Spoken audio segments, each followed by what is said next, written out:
दोस्तों, मैं आज आपको इस दुनिया की सबसे पावरफुल चीज के बारे में बताने वाला हूं। और अगर आप इसे समझ गए, इसे हैंडल कैसे करना ये एक बार सीख गए, तो यकीन मानो आप वो सब कर पाओगे जिस चीज के आज आप सपने देखते हो। पर आपसे एज यूजुअल एक रिक्वेस्ट है कि वीडियो को पूरा देखो, क्योंकि ये आज तक का one of the best video होने वाला है, जिसमें आज आप एक लाइफ चेंजिंग लेसन सीखेंगे। और अगर वीडियो दिल से अच्छा लगा तो ही लाइक करना, सब्सक्राइब करना, वरना आप जानते हो आपको क्या करना है। So let's start the video. दोस्तों, मैं जिस पावरफुल चीज की बात कर रहा हूं वो है वक्त। और आज इस वीडियो के बाद आप पैसों से ज्यादा इसकी कीमत करोगे। क्या आपको पता है कामयाब और नाकामयाब बंदे में क्या फर्क है? कामयाब बंदा जानता है कि उसे उसका पैसा और टाइम कहां पर इन्वेस्ट करना है, और इसीलिए वो कामयाब है। और दूसरा बंदा ये नहीं जानता, इसीलिए गलत चीज में पैसा और गलत काम में टाइम को इन्वेस्ट कर देता है, और इसी वजह से वो नाकामयाब है। अब ये पैसों का इन्वेस्टमेंट तो समझ में आता है, पर ये टाइम का इन्वेस्टमेंट क्या है? तो ये मैं आपको एक एग्जांपल से समझाता हूँ। हुसैन बोल्ट एक 100 मीटर स्प्रिंट चैंपियन है। लास्ट 3 ओलंपिक्स में वो केवल 115 सेकंड्स के लिए भागे हैं, और इसके लिए उन्हें $119 मिलियन मिले थे। यानी कि ऑलमोस्ट 1 सेकंड के लिए उन्हें $1 मिलियन मिला था।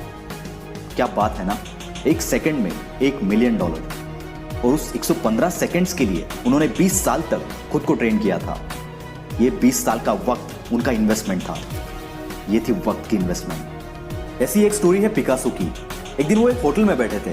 वहां पर एक लेडी आई और उसने पिकासो को उसकी स्केच बनाने की जिद की। इस पर पिकासो ने वहां के एक पेपर पर 2 मिनट में उस लेडी की एक तस्वीर बना दी और उस लेडी को देते हुए कहा, दिस इज $1 मिलियन स्केच। वो लेडी थोड़ी हैरान हो गई। मार्केट में जाकर जब उसने इंक्वायरी की तब वो शॉक हो गई, क्योंकि सही में वो स्केच $1 मिलियन का था। वो लेडी वापस पिकासो के पास आई और उसने पूछा कि सिर्फ 2 मिनट में आपने ये $1 मिलियन का स्केच कैसे बना लिया? और इस पर पिकासो ने हंसकर कहा, इस काबिलियत को पाने के लिए मैंने मेरे लाइफ के 25 से 30 साल इन्वेस्ट किए हैं, तब जाकर मैं ऐसी स्केचेस बना पाता हूं। यह है वक्त का इन्वेस्टमेंट। इसलिए आप भी अपना वक्त ऐसी चीजों में इन्वेस्ट करना जो कि आगे जाकर आपको बहुत अच्छे रिटर्न्स दे। कहने का मतलब ये कि आज आपके पास टाइम है, उसे नए स्किल्स को सीखने में, नई नई चीजें सीखने में इन्वेस्ट करो। इसके रिटर्न्स आपको जिंदगी भर मिलते रहेंगे। और अगर आज आप इसे वेस्ट करोगे तो जिंदगी भर पछताओगे। इसलिए अपने वक्त की कदर करो। अगर आज आप इसकी कदर नहीं करोगे तो कल ये दुनिया भी तुम्हारी कदर नहीं करेगी। क्योंकि अगर तुम्हारा वक्त अच्छा है तो सब अच्छे हैं, वरना बुरे वक्त में तो अपने भी बदल जाते हैं। और बुरे वक्त में कभी हार मत मानना, क्योंकि वक्त की एक खासियत है कि ये कितना भी मुश्किल क्यों ना हो, बदलता जरूर है।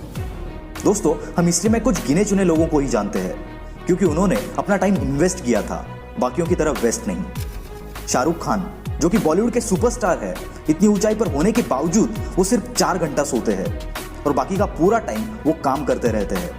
अगर आप उनके फैन हो तो ये बात आपको जरूर पता होगी।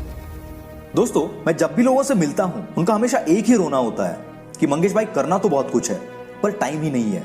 और मैं हमेशा बोलता हूं कि दोस्त, तेरे पास टाइम की नहीं, टाइम मैनेजमेंट की कमी है। क्योंकि एक दिन में सभी के पास 24 घंटे ही होते हैं, और इसी 24 घंटे में धीरू भाई ने रिलायंस बनाई थी। इसी 24 घंटे में जैक मा ने अलीबाबा को बनाया था। तो फिर तुझे टाइम क्यों कम पड़ रहा है? क्योंकि तू टाइम को मैनेज करना नहीं जानता। दोस्तों, यहाँ पर मैं मेरी एक ट्रिक आपके साथ शेयर करूंगा जो मैं खुद फॉलो करता हूँ। मैं हर सुबह उठने के बाद मेरी डायरी में एक लिस्ट बनाता हूँ, जो भी चीजें मुझे पूरे दिन में करनी है, और उसके बाद हर काम को प्रायोरिटी वाइज नंबर देता हूँ कि कौन सा काम मुझे सबसे पहले करना है और कौन सा सबसे लास्ट। और रात में मैं तब तक नहीं सोता जब तक कि डायरी में लिखा हुआ हर काम पूरा नहीं हो जाता।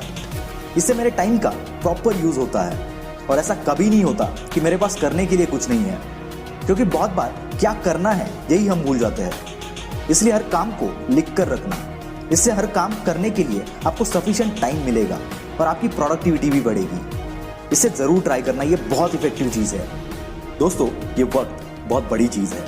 ये आपको बना भी सकती है और बिगाड़ भी सकती है, और ये आप पर डिपेंड करता है कि आप इसे सही चीज में इन्वेस्ट करते हो या फिर गलत चीज में वेस्ट करते हो। क्योंकि ये वक्त उन चीजों में से है जो कभी वापस नहीं आता। इस दुनिया में कोई इतना अमीर नहीं जो अपना बीता हुआ वक्त खरीद सके, और कोई इतना गरीब नहीं जो आने वाले वक्त को ना बदल सके। इसीलिए वक्त तुझे बदले इससे पहले वक्त को ही बदल दो। और एक लास्ट बात, कभी भी अपने टाइम को किसी और के टाइम के साथ कंपेयर मत करो, क्योंकि हर कोई अपनी खुद के टाइमलाइन के हिसाब से जीता है। कोई 25 की उम्र में बिलियनियर बन जाता है और 50 में मर जाता है, तो कोई 50 में बिलियनियर बनता है और 90 साल तक जीता है। कोई 55 में रिटायर हो जाता है तो कोई 70 में अपने करियर की शुरुआत करता है। All the best and invest your time to improve yourself.